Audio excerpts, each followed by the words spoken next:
Je dirais que ce sont mes hôtels, Porte de la Chapelle.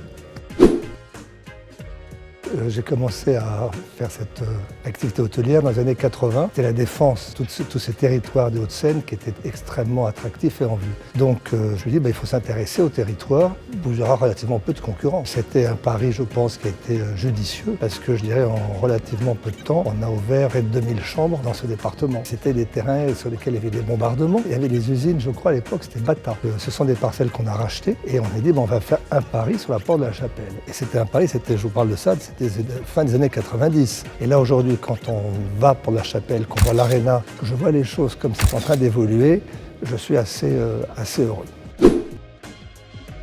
J'avais entendu parler bien sûr de ces bombardements de la Porte de la Chapelle. Quand on a fait les fondations, on est obligé de fermer le quartier parce qu'on a retrouvé un obus qui n'avait pas explosé. Et puis une tombe qui est là, je ne sais pas ce que c'était, qui est vraiment juste en face de l'hôtel. Je dis c'est pas possible, c'est un mémorial pour des victimes d'avril 44, il faut faire quelque chose. Donc j'avais fait des démarches auprès de la ville de Paris, ils s'en sont pas occupés. À tel point que je me suis dit, moi si c'est comme ça, je vais me faire mon mini mémorial sur l'hôtel. Donc j'ai mis une plaque sur l'hôtel à la mémoire des victimes.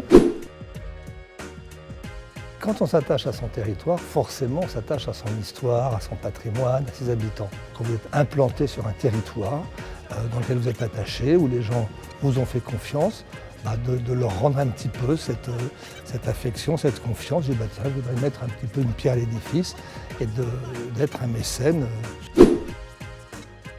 accueillante, surprenante et à venir.